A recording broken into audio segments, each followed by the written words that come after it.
So in this video, we're going to talk about empirical and molecular formulas.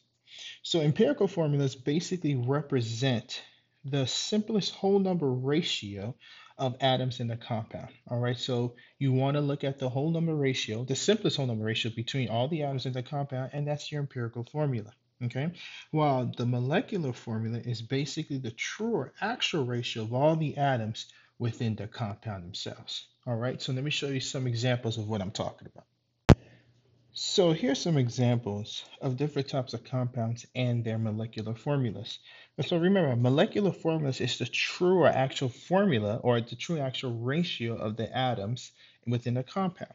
Okay, so if you're talking about something like acetylene, right, that molecular formula for acetylene is C2H2.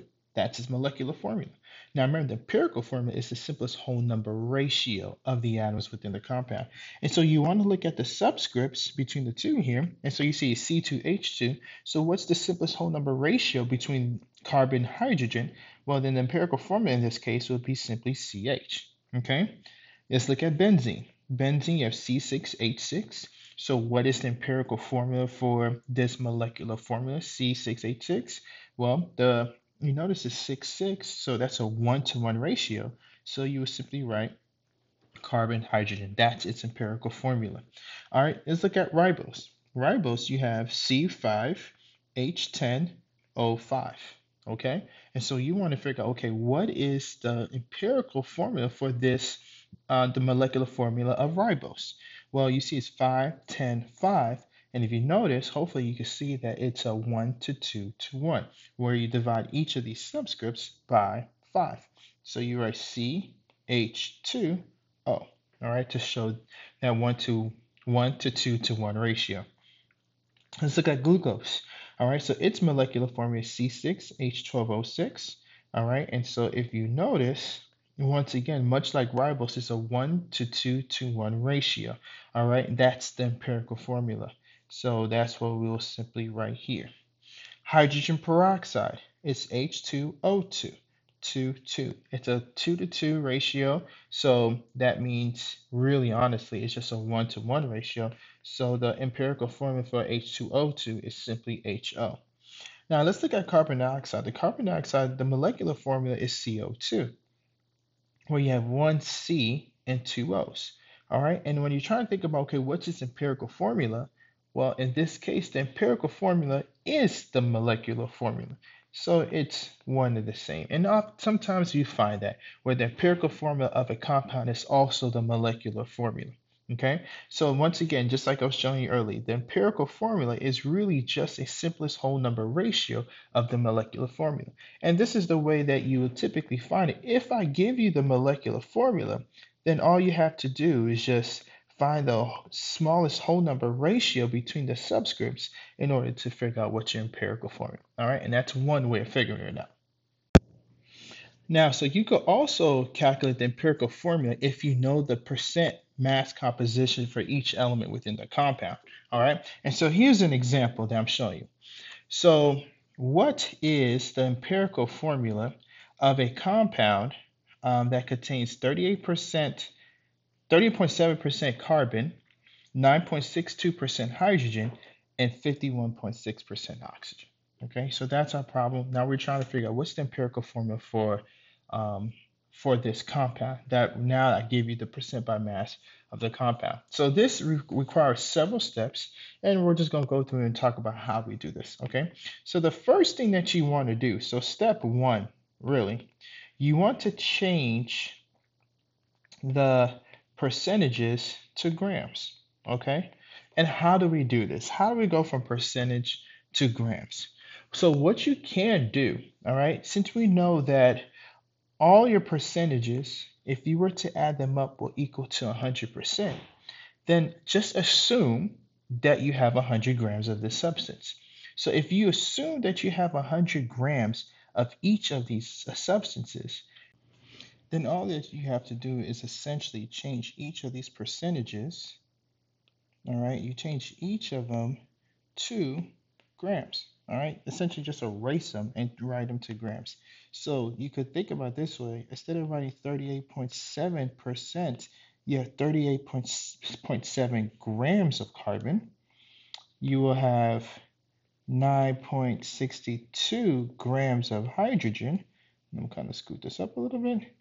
And then you have 51.6 grams of oxygen. So that's the way that you could kind of think about it, okay? So now, what do we do next? All right, so second step, so I'm gonna kind of write it down here. Step 2, you're gonna convert each to moles using the molar mass conversion, okay? Using the molar mass conversion factor. All right, and so if we look at this, so for each one, you have carbon, right? So we know that we're trying to convert this to moles. So we know that for every 1 mole of carbon, you'll look at the periodic table for the molar mass of carbon. In this case, it's 12.01 grams of carbon, okay? For hydrogen, we're converting to moles of hydrogen. And so we know that for every 1 mole of hydrogen is 1.008 grams of hydrogen.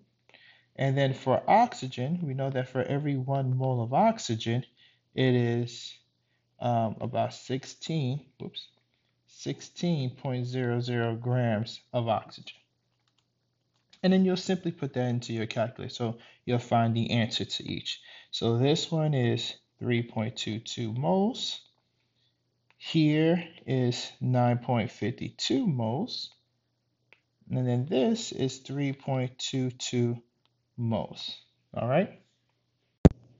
So now, what do we do here? So here, now you have to think about what we've just done. We went from percentages, we went from percentage to grams, and then now we converted each one to moles. So now we know exactly how many of each atom we have in relative to each other per compound. And so really when you think about this, technically, if we were to write the chemical formula from our mole numbers that we have here, technically we could say that the chemical formula is C3.22 H9.52 O3.22. All right. Now, hopefully, you can see there's some issues here. One, we never seen a chemical formula where you have decimals written as subscripts, and we don't. All right. And so we need to change that. And so in order to change that, what we're going to do, so now that we understand relatively how the numbers of each atoms to each other, now let's get a whole number ratio of each to each other, all right? And so to do that, what we're going to do is that you divide each mole answer that you found and divide each of them by the mole answer that is the least. Now, why do we do this? Well, the reason why you'll do this is that if you divide each one by the one that's the least, we set that one to 1, all right? And every other number is going to be a multiple to that 1. So like, for example, if you look at each of the answers that we gather, this, and this, which one is the least? Which one's the smallest number? And so if you notice, well, we got 2 of them that's the smallest number. So we're going to divide each one by the same number, 3.22. Okay? When you do that, this turns out to be 1. You plug this in the calculator and it becomes very close to 3. It's like 2.98. So that you can round that to 3. And this becomes 1.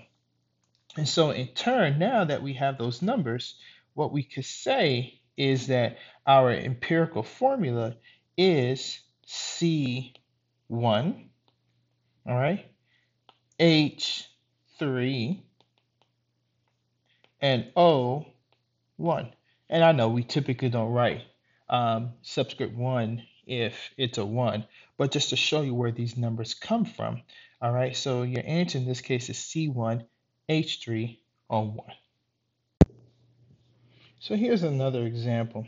What is the empirical formula of a compound which consists of 89.14 grams of AU and 10.80 grams of oxygen? All right, so this one's just a little bit different, and there's also an extra step in here that we have to address, and I'll talk about that when we get there. So if you noticed, in this problem, instead of starting out with percentages, they start you out with grams, and that's okay. So really, all you have to do is just kind of, you could really skip the first step in this case. So instead of changing from percentage to grams, we have it at grams already. You could skip that first step, and then you can move on to the second step, which is to convert each of these, all right, to moles. All right. So you have 89.14 grams of AU. All right, so let's go ahead and convert it to moles. So we know that for every 1 mole of AU, you have 196.97 grams of AU, which turns out to be about 0.45 moles of AU. Okay, and then for oxygen, we have that it's 10.80 grams of oxygen. Okay, so we know that for every 1 mole of oxygen is 16.00 grams of oxygen. Okay, so when we put this in the calculator, you get 0.675 moles of oxygen. So at this point here, we know that this is technically kind of like a rough ratio between one another. So we want to set it to 1. All right. And so to set it to 1, we always take the smallest number and divide it by it. You divide all of them by the smallest mole number that we get. And so hopefully you notice that the smallest number is 0.45. This is also 0. So we divide this by 0.45 as well. And so what we get is the answer for this. This is 1. But when you plug this into the calculator, you get roughly 1.5. Now, this is significant. So usually when your answers are like 0.9-ish, you can round it up. Or if you get 0.01, you can round that down. But when it's about 0.5, this is significantly enough that you cannot round this up because these are ratios to each other. So it's saying that for every 1 mole or for every 1 gold, you have 1.5 oxygen. So for every 1 mole of gold, you have 1.5 moles of oxygen. And so we cannot change that ratio. If you round this up, then it's 1 to 2, which is completely different. So we still need whole number subscripts. So what we're going to do here in this case is that we're going to multiply this by a number to help us to get this whole number. And so 1.5, to get this become a whole number, we can multiply this number by 2. All right, what you do to one, you do to the other. And so you'll get a 2 here, and this is a 3 here. So the empirical formula for this problem is really AU2O3. All right. And so that the reason why we do this second step here is simply because of this ratio. All right. The ratio has to remain the same, but it must be a non-decimal number. Okay. And so this is the reason why you multiply this by 2. Now, let's say we want to, if I give you the empirical formula, how do we figure out the molecular formula? Let's say if I ask for it. Okay. So there's 2 things that you need to do. All right. So step 1, what you're going to do, you're going to find, or you're going to be given the molecular formula of molar mass. So this number has to be given to you in order for you to figure this out. Okay. And then you need to divide that by the empirical formula of molar mass.